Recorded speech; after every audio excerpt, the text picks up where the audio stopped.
नमस्कार सभी साथियों का आपके अपने YouTube चैनल के आर एग्जाम वॉरियर में आप सभी का स्वागत। साथियों, आज अपन लोग बात करेंगे चतुर्थ श्रेणी भर्ती परीक्षा जो आपकी 2025 में हुई है, उसकी कट ऑफ के बारे में बात करेंगे और पूरी विस्तृत विश्लेषण करेंगे कि कट ऑफ क्या रह सकती है।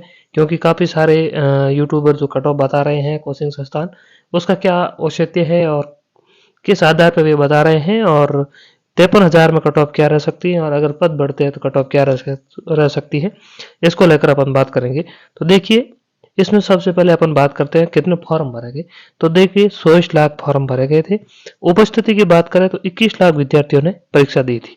अब अपन इसमें देखेंगे पोस्ट है। पहले देखिए, कुल मिलाकर पोस्ट है 53,000 प्लस पोस्टें हैं, और इसमें अपन देखें सामान्य पुरुष की पोस्ट है 12,773 और सामान्य महिलाओं की पोस्ट है 3825। कुल मिलाकर सामान्य सामान्य की पोस्ट है 16,598, जिसमें अपन बात करें तलाकशुदा विधवा और वो इसमें शामिल नहीं है। केवल सामान्य पुरुष और सामान्य महिला दोनों की पोस्ट है 16,598। अगर सामान्य कैटेगरी का विद्यार्थी है मैं बात करूं, तो अगर वो पुरुष है तो उसकी रैंक 12,773 तक आ रही है या आएगी, और 53,000 ये जो पोस्टें हैं अगर होती है तो उनका सामान्य श्रेणी से सिलेक्शन होने की संभावना पूरी है और हो जाएगा। क्योंकि अगर 1,000-2,000 तक ज़्यादा भी होगी तो भी हो जाएगा। कारण क्या रहेगा? कारण यह रहेगा कि इसकी काफ़ी सारे विद्यार्थी ज्वाइन नहीं करेंगे, इसी वजह से लगभग 13-14,000 तक उनका हो जाएगा। 53,000 में पोस्टें बढ़ती हैं तो वर्गीकरण और आएगा और 2-3,000 और फासला बढ़ेगा। तो कुल मिलाकर ये सामान्य की बात होगी।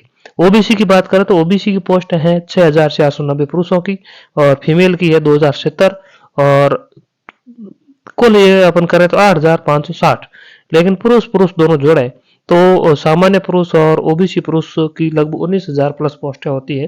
तो ओबीसी का विद्यार्थी 19,000 तक सिलेक्शन लेगा, ये आप बात मान के चलिए 53,000 में, और 63,000 होती है तो लगभग 23-24,000 तक वो सिलेक्शन ले लेगा।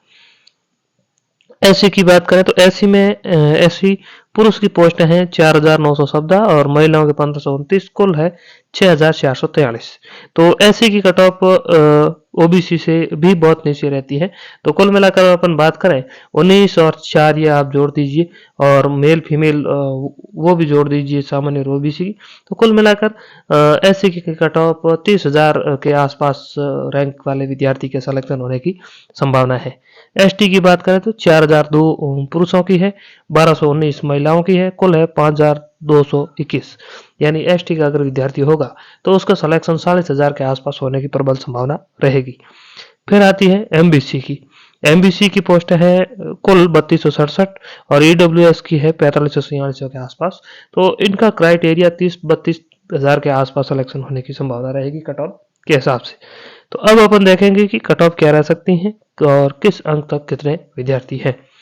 तो देखिए, 100 प्लस जो विद्यार्थी हैं, सिलेक्शन जिसका 100 प्लस परसेंट सही हो रहे हैं, वो विद्यार्थियों की संख्या लगभग 1,000 के आसपास रहने की संभावना है। और 90 प्लस की अपन बात करें तो 90 प्लस 100 और 90 के मध्य, तो ये हो जाएंगे आपके 3,000 विद्यार्थी 100 और 90 के मध्य। और 80 प्लस सही बात करें तो 5,000 विद्यार्थी 90 और 80 की। यानी 80 प्लस विद्यार्थी मैं मान रहा हूँ 5, 3, 8 और 9,000 विद्यार्थी 80 प्लस विद्यार्थी होंगे, ज्यादा होंगे नहीं, यह बात आप मान के चलिए। 75 प्लस की मैं बात करूं तो 5,000 और ऐड कर लीजिए, 9 और 5 13,000 विद्यार्थी है जो 75 प्लस है, यानी 13,000 विद्यार्थी। तो कुल मिलाकर अपन बात मान सकते हैं कि 12,773 पुरुषों की, यानी 13,000 के आसपास जनरल कैटेगरी के विद्यार्थियों की सिलेक्शन होने की संभावना रहेगी। और 75 प्लस जो भी विद्यार्थी है यानी 75 प्लस, तो उनका सिलेक्शन जनरल कैटेगरी से होने की संभावना है। फिर अपन बात करते हैं 70 प्लस। 70 और 75 के मध्य में 10,000 विद्यार्थी मान रहा हूँ, क्योंकि लगभग ज्यादातर विद्यार्थी यही हैं। तो 10,000 विद्यार्थी 5 नंबर के फासले के मध्य है, और ये जब अपन ऐड करते हैं 23,000 विद्यार्थी होते हैं। तो कुल मिलाकर माने तो ओबीसी की कट ऑफ मेरे को लग रही है फिलहाल 70 के आसपास रहने की संभावना है, 70-72। तो ये टोटल 24,000 विद्यार्थी होते हैं। तो अपन अब बात करते हैं फाइनल कट ऑफ क्या रह सकती है।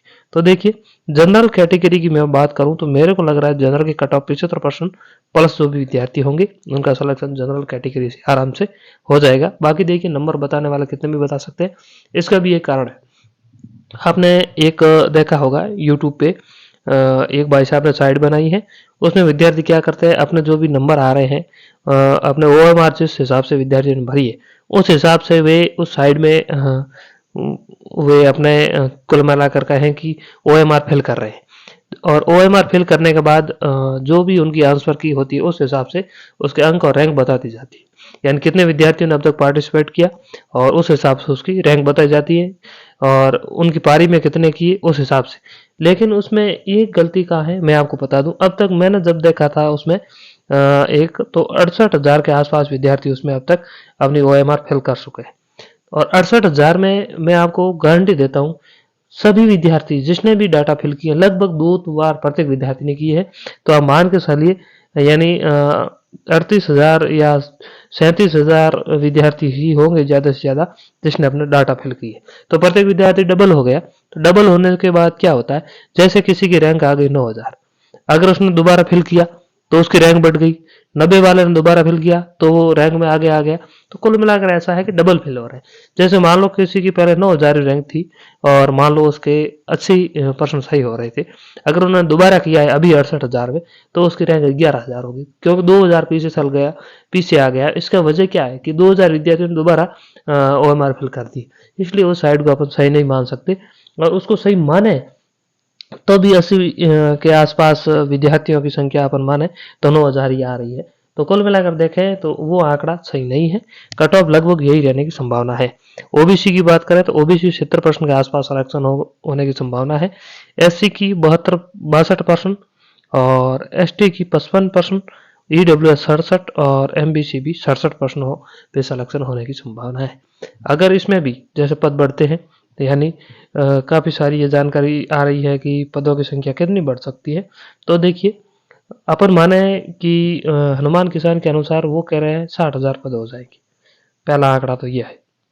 अगर 60,000 पद होते हैं तो जनरल कैटेगरी में 2,000 के आसपास पद बढ़ेंगे, और बाकी वालों में जैसे OBC की अपन 1,000, MBC की कुल मिलाकर आसपास ऐसे बढ़ेंगे। तो जनरल में 2,000 और OBC की 1,000 पद, बाकी वाले अपने परसेंटेज के हिसाब से माने तो कुल मिलाकर मानेंगे 700-800 पद प्रत्येक कैटेगरी को आ जाएंगे।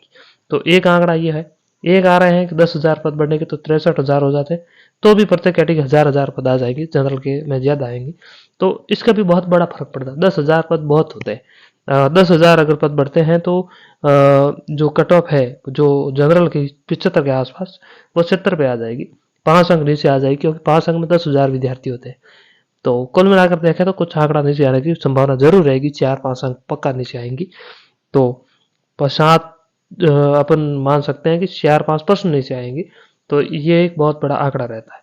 तो अब देखते हैं, यही आशा करते हैं कि पद बढ़े, जैसे कि जो कम नंबर आ रहे हैं, जैसे 70 के आसपास है विद्यार्थी जनरल और OBC वाले, बाकी कैटेगरी भी नीचे है तो उनका भी सिलेक्शन हो।